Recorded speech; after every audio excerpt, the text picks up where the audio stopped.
Wassalatu wassalamu ala asrofil anbiya'i wal mursalin wa ala alihi wa sahbihi ajma'in. Pertama-tama marilah kita panjatkan puja dan puji syukur kita atas kehadirat Allah Subhanahu wa taala, yang mana pada hari ini kita masih diberikan kesempatan untuk mempresentasikan makalah kami yang berjudul Hak Asasi Manusia. Yang kami hormati Buya Andri Nurwandi SSY MAG, dan untuk mempersingkat waktu kami akan membacakan materi yang akan dibacakan oleh Mulia Utari. Kepada Mulia Utari kami persilakan. Baiklah, saya akan membacakan isi dari makalah kami yang berjudul tentang hak asasi manusia. 1. Pengertian dan hakikat HAM. Secara sederhana, pengertian hak asasi manusia atau human right adalah hak yang secara alamiah melekat pada orang semata-mata karena ia merupakan manusia atau human being. HAM meliputi nilai-nilai ideal yang mendasar, yang tanpa nilai-nilai dasar itu, orang tidak dapat hidup sesuai dengan harkat dan martabat sebagai manusianya. HAM adalah hak-hak yang secara inheren melekat dalam diri manusia, dan tanpa hak itu manusia tidak dapat hidup sebagai manusia. Ada dua makna yang terkandung dalam pengertian HAM, yaitu pertama, HAM merupakan hak alamiah yang melekat dalam diri setiap manusia sejak ia dilahirkan ke dunia. Hak alamiah adalah hak yang sesuai dengan kodrat manusia sebagai insan merdeka yang berakal budi dan berprikemanusiaan. Kedua, HAM merupakan instrumen untuk menjaga harkat dan martabat manusia sesuai dengan kodrat kemanusiaannya yang luhur. 2. Pengertian hak dan kewajiban. Banyak literatur yang mendefinisikan hak asasi sebagai hak-hak dasar yang dibawa manusia sejak lahir sebagai anugerah dari Tuhan Yang Maha Kuasa. Definisi itu kurang tepat sebab muncul pertanyaan penting, apakah sebelum lahir janin yang ada di dalam perut tidak memiliki hak asasi? Pemahaman yang kurang tepat sebagai itu bisa memunculkan fenomena seperti di Belanda terkait dengan kode etik dokter kandungan. Manakala ada pasien yang secara medis dinyatakan hamil, maka dokter harus memastikan dengan bertanya sampai 3 kali, apakah ibu yang mengandung tersebut bahagia dengan kehamilan itu? Kalau memang ibu tidak bahagia atau tidak menghendaki kehamilan itu, dokter dapat melakukan aborsi terhadap janin tersebut. Inilah problem mendasar ketika hak asasi manusia dipandang hanya melekat pada manusia sejak lahir. Akan lebih tepat dikatakan bahwa hak asasi melekat pada diri manusia sejak proses terjadinya manusia. Oleh karena itu, tepat kiranya mengacu pada pengertian hak asasi manusia sebagaimana tercantum dalam Undang-Undang Republik Indonesia Nomor 39 Tahun 1999 Pasal 1 yang menyebutkan hak asasi manusia adalah seperangkat hak yang melekat pada hakikat dan keberadaan manusia sebagai makhluk Tuhan Yang Maha Esa dan merupakan anugerahnya yang wajib dihormati, dijunjung tinggi, dan dilindungi oleh negara, hukum dan pemerintahan, dan setiap orang demi kehormatan serta perlindungan harkat dan martabat manusia. Secara umum, pemikiran tentang HAM di Indonesia memberikan gambaran tentang konsep, yaitu A. Manusia adalah makhluk Tuhan Yang Maha Esa sebagai khalifahnya di muka bumi, berperan sebagai pengelola dan pemeliharaan alam secara seimbang dan serasi dalam keimanan dan ketakwaan. B. Pancasila memandang bahwa hak asasi dan kewajiban asasi manusia bersumber dari ajaran agama, nilai moral universal, nilai budaya bangsa, serta pengamalan kehidupan politik nasional. C. Hak asasi manusia meliputi hak hidup, hak berkeluarga, hak mengembangkan diri, hak keadilan, hak kemerdekaan, hak berkomunikasi, hak keamanan, hak keamanan dan hak kesejahteraan yang tidak boleh dirampas atau diabaikan oleh siapapun. D. Perumusan hak asasi manusia berdasarkan Pancasila dilandaskan oleh pemahaman bahwa kehidupan manusia terlepas dari hubungan dengan Tuhan, sesama manusia dan dengan lingkungannya. Bangsa Indonesia menyadari, mengakui, menghormati, dan menjamin hak asasi orang lain sebagai suatu kewajiban. F. Sebagai suatu organisasi, Negara Kesatuan Republik Indonesia mempunyai hak asasi yang harus dihormati dan ditaati oleh setiap warga negara dan penduduk serta negara bangsa lainnya di dunia. G. Bangsa dan negara Indonesia sebagai anggota Perserikatan Bangsa-Bangsa mempunyai tanggung jawab dan kewajiban menghormati ketentuan Deklarasi Universal Hak Asasi Manusia tahun 1948 dengan semua instrumen yang terkait, sepanjang tidak bertentangan dengan Pancasila. Adapun kewajiban asasi adalah kewajiban dasar yang harus dijalankan oleh seseorang dalam kaitannya dengan kepentingan dirinya sendiri, alam semesta, masyarakat, bangsa, negara maupun kedudukannya sebagai makhluk Tuhan. Pada masyarakat barat, hak asasi lebih menjadi wacana yang dominan daripada kewajiban asasi. Hal ini bisa dipahami dari pandangan hidup masyarakat barat yang individualis. Pada masyarakat individualis, segala sesuatu dimulai dari diriku atau aku.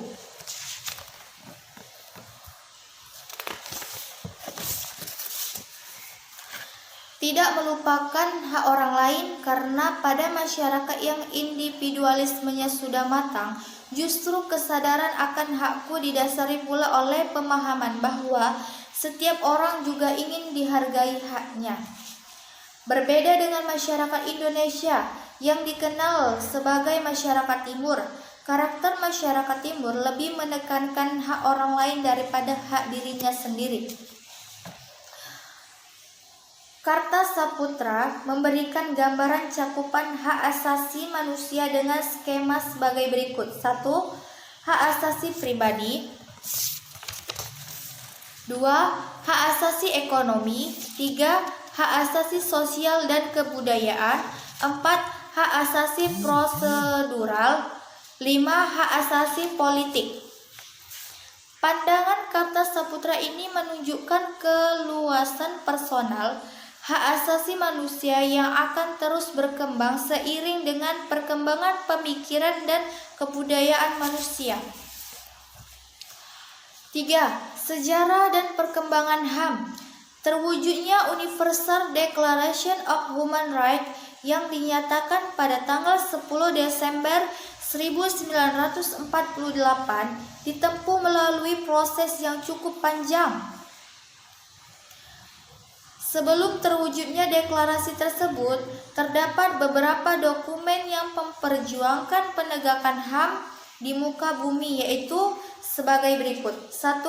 Piagam Madinah. 2. Piagam Magna Carta. 3. Dokumen Bill of Rights. 4. Declaration of Independence. 5. Declaration des droits de l'homme et du citoyen. 6. Undang-Undang Dasar Negara Republik Indonesia 1945 tanggal 18 Agustus 1945. 7. The Universal Declaration of Human Rights. PBB, yakni The Universal Declaration of Human Rights. Piagam tersebut dihasilkan oleh Komisi Hak Asasi Manusia PBB pada sidangnya tanggal 10 Desember 1948. Deklarasi tersebut akhirnya diterima secara resmi dalam sidang umum PBB. Hak-hak asasi yang melekat dalam setiap individu warga negara seperti hak kebebasan beragama dan beribadat sesuai dengan kepercayaannya, bebas untuk berserikat dan berkumpul pasal 28E, hak atas pengakuan, jaminan, perlindungan dan kepastian hukum yang adil, hak untuk bekerja dan mendapat imbalan dan perlakuan yang adil dan layak dalam hubungan kerja, hak memperoleh kesempatan yang sama dalam pemerintahan, hak atas status kewarganegaraan, pasal 28F, dan hak asasi lainnya yang tertuang dalam pasal tersebut. Hak merupakan sesuatu yang harus diperoleh dalam kaitan dengan pemerolehan hak paling penting. Hak paling tidak ada dua teori, yaitu teori McCloskey dan teori Joel Van Braght James Winnickel 1996. Dalam teori McCloskey dinyatakan bahwa pemberian hak adalah untuk dilakukan, dimiliki, dinikmati, atau sudah dilakukan. Sedangkan dalam teori Joel Van Braght dinyatakan bahwa pemberian hak penuh merupakan kesatuan dari klaim yang abas, keuntungan yang didapat dari pelaksanaan hak yang disertai pelaksanaan kewajiban.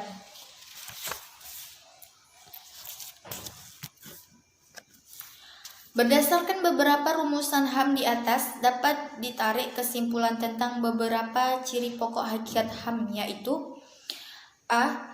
HAM tidak perlu diberikan, dibeli, atau diwarisi. HAM adalah bagian dari manusia secara otomatis.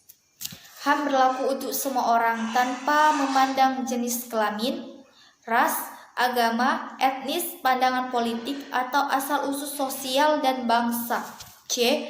HAM tidak bisa dilanggar, tidak seorang pun mempunyai hak untuk membatasi atau melanggar hak orang lain. Orang tetap mempunyai HAM walaupun sebuah negara membuat hukum yang tidak melindungi atau melanggar HAM. Beberapa masalah dalam deklarasi ini yang terkait dalam HAM dengan pembangunan sebagai berikut. A. Pembangunan berdikari. B.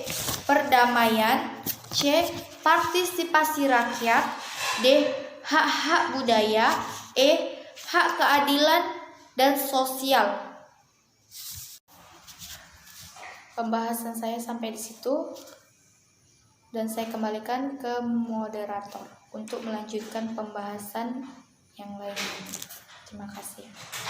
Baiklah, saya akan melanjutkan dari Kak Mulia Utari yang keempat, bentuk-bentuk hak asasi manusia. Profesor Bagir Manan membagi HAM pada beberapa kategori, yaitu hak sipil, hak politik, hak ekonomi, hak sosial, dan budaya. Hak sipil terdiri dari hak diperlakukan sama di muka hukum, hak bebas dari kekerasan, hak khusus bagi kelompok masyarakat tertentu, dan hak hidup dan kehidupan. Hak personal, hak ilegal, dan hak sipil yang terdapat dalam pasal 3-21 dalam DUHAM tersebut memuat yang pertama, hak untuk hidup, kebebasan dan keamanan pribadi. Yang kedua, hak bebas dari perbudakan dan penghambatan. Yang ketiga, hak bebas dari penyiksaan atau perlakuan ataupun hukuman yang kejam. Yang keempat, hak untuk memperoleh pengakuan hukum di masa mana saja secara pribadi. Yang kelima, hak untuk pengampunan hukum secara efektif. Sedangkan hak ekonomi, sosial, dan budaya berdasarkan pada pernyataan DUHAM menyangkut hal-hal sebagai berikut, yaitu yang pertama, hak atas jaminan sosial. Yang kedua, hak untuk bekerja.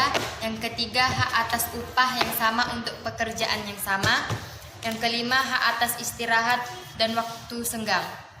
Sementara itu, dalam Undang-Undang Dasar 1945 atau Amandemen 1-5 Undang-Undang Dasar 1945 memuat hak asasi manusia yang terdiri dari hak 1.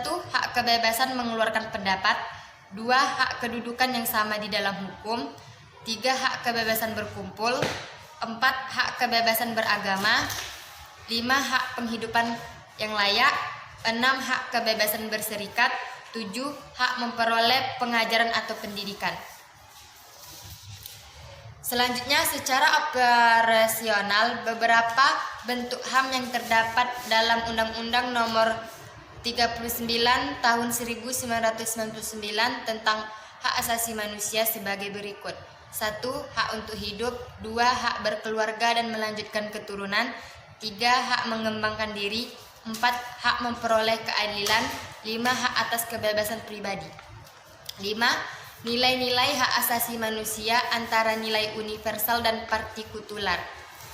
Wacana atau perdebatan tentang nilai-nilai HAM, apakah universal artinya nilai-nilai HAM berlaku umum di semua negara, atau partikular artinya nilai-nilai HAM pada suatu negara sangat kontekstual, yaitu mempunyai kekhususan dan tidak berlaku untuk setiap negara karena ada keterikatan dengan nilai-nilai kultural yang tumbuh dan berkembang pada suatu negara terus-menerus.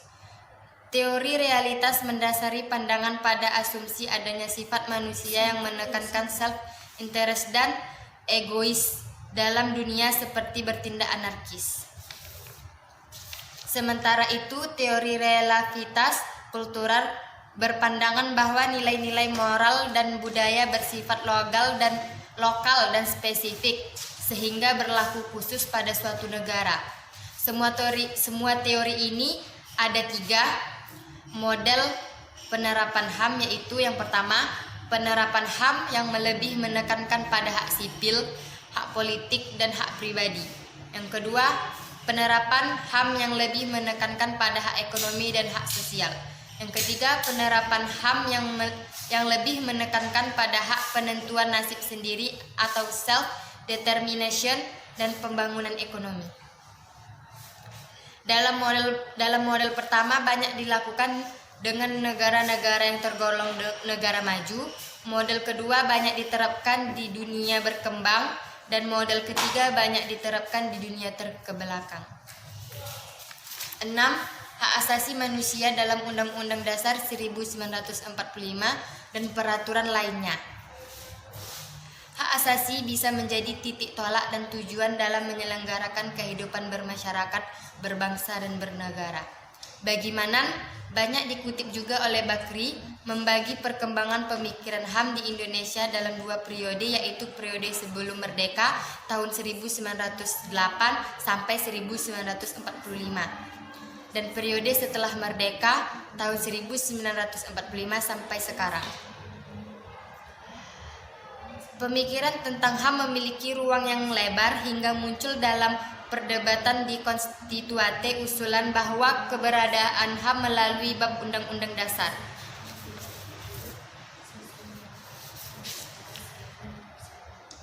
Atas dasar penerapan Soekarno pada demokrasi parlementer. Selanjutnya saya kembalikan ke model. Baiklah, di sini saya akan melanjutkan materi dari Kak Mahyuni, yaitu 7. Pelanggaran dan peradilan. Pelanggaran hak asasi manusia adalah setiap perbuatan seseorang atau kelompok orang termasuk aparat negara, baik disengaja ataupun tidak disengaja, atau mencabut hak asasi manusia seseorang atau kelompok orang yang dijamin oleh undang-undang atau dikhawatirkan tidak akan memperoleh penyelesaian hukum yang adil dan benar berdasarkan mekanisme hukum yang berlaku, Undang-Undang Nomor 26 tentang Pengadilan HAM. Pelanggaran HAM dikelompokkan pada 2 bentuk, yaitu pelanggaran HAM berat meliputi kejahatan manusia, sedangkan HAM ringan meliputi pelanggaran HAM berat. Mengenai pelanggaran hak asasi manusia, dalam kategori berat terhadap kemanusiaan yang berdasarkan hukum internasional dapat digunakan atas radioaktif yang ditetapkan dengan Undang-Undang Pasal 28 ayat 2 yang berbunyi, dalam menjalankan hak dan kebebasan setiap orang wajib tunduk kepada pembatasan yang ditetapkan dengan undang-undang dengan memaksud semata-mata untuk menjamin pengakuan serta penghormatan atas hak dan kebebasan orang lain dan untuk memenuhi tuntutan yang adil sesuai dengan pertimbangan moral.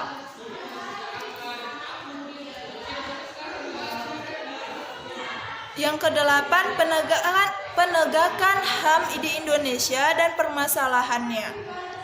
Dalam rentan waktu yang cukup lama setelah proklamasi kemerdekaan negara Republik Indonesia, banyak kejadian yang menurut negara maju sebagai suatu awal pelanggaran HAM yang dilakukan oleh negara kita, sedangkan bagi negara kita hal itu dianggap biasa saja. Kejadian seperti kebebasan berbicara, menyampaikan pendapat, berkumpul dan berserikat, apalagi membicarakan tentang pemerintah pada saat itu adalah merupakan hal yang tabu. Dalam Undang-Undang Nomor 39 Tahun 1999, perlindungan kemajuan, kehormatan dan pemenuhan HAM ada pada pemerintah. Setiap individu mempunyai asasi baik yang bersifat non-pemerintah. Melalui Kepres RI nomor 50 1993, Komnas HAM dibentuk dan disusun dengan Kepres RI nomor 476 tahun 1993 tentang susunan organisasi dan personilnya. Adapun yang menjadi tugas dan fungsi Komnas HAM di Indonesia sebagaimana dijelaskan Baharudin Lopa antara lain. Yang pertama yaitu menjelaskan kepada masyarakat tentang HAM meliputi hak-hak dan kewajibannya. Yang kedua, menerima dan menangani pengaduan. Yang ketiga yaitu menelaah semua konvensi internasional mengenai HAM untuk segera diratifikasi secara bertahap. 9 yaitu HAM dalam tinjauan Islam. Islam sebagai sebuah agama dengan ajarannya yang universal dan komprehensif meliputi akidah, ibadah dan muamalah yang masing-masing memuat ajaran tentang keimanan, dimensi. 9 yaitu HAM dalam tinjauan Islam. Islam sebagai sebuah agama dengan ajaran yang universal dan komprehensif meliputi akidah, ibadah dan muamalah yang masing-masing memuat ajaran tentang keimanan. Dimensi ibadah memuat ajaran tentang mekanisme pengabdian manusia terhadap Allah dengan memuat ajaran tentang hubungan manusia dengan sesama manusia maupun dengan alam sekitar. Menurut Maududi, HAM adalah hak kodrati yang dianugerahkan Allah kepada manusia dan tidak dapat dicabut atau dikurangi oleh kekuasaan atau badan apapun. Hak yang diberikan Allah itu bersifat permanen, kekal dan abadi, tidak boleh diubah atau dimodifikasi. Abu A'la Al-Maudidi 1998. Hak al-insan seperti hak kepemilikan. Konsekuensinya adalah meskipun seorang berhak memanfaatkan benda miliknya, tetapi tidak boleh menggunakan harta miliknya untuk tujuan yang bertentangan dengan ajaran Allah. Kepemilikan hak pada manusia bersifat relatif, sementara pemilik hak yang absolut hanyalah Allah. Konsep Islam mengenai kehidupan manusia didasarkan pada pendekatan teosentris atau yang menempatkan Allah melalui ketentuan syariatnya. Dengan demikian, konsep Islam tentang HAM berpijak pada ajaran tauhid. Dalam piagam Madinah, paling tidak ada 2 ajaran pokok, yaitu semua pemeluk Islam adalah satu umat walaupun mereka berbeda suku. Bangsa dan hubungan antara komunitas muslim dengan non-muslim didasarkan dalam prinsip. Yang pertama, berinteraksi secara baik dengan sesama tetangga. Yang kedua, saling membantu dalam menghadapi musuh bersama. Yang ketiga, yaitu membela yang teraniaya. Yang keempat, saling menasihati. Yang kelima, menghormati kebebasan beragama. Sedangkan ketentuan HAM yang terdapat dalam deklarasi Kairo sebagai berikut. Yang pertama, hak persamaan dan kebebasan pada surat Al-Isra ayat 70, An-Nisa ayat 58 sampai 135. Yang kedua, hak hidup surah Al-Maidah ayat 45. Yang ketiga, hak perlindungan diri. Yang keempat, hak kehormatan pribadi. Yang kelima, hak kekeluargaan. Berkaitan dengan penggunaan hak individu dalam Islam, hak tersebut dianggap disalahgunakan apabila: 1. Dengan perbuatannya dapat merugikan orang lain. Yang kedua, perbuatan itu tak menghasilkan manfaat bagi dirinya, sebaliknya menimbulkan kerugian baginya. Yang ketiga, perbuatan tersebut menimbulkan bencana umum bagi masyarakat seperti praktek monopoli Ahmad Zaki Yamani 1974. Oleh karena itu, HAM dalam Islam adalah sebagai berikut. Qasasi 2003 ayat 40. Yang A, bersumber pada ajaran Al-Quran dan Sunnah Nabi Muhammad SAW.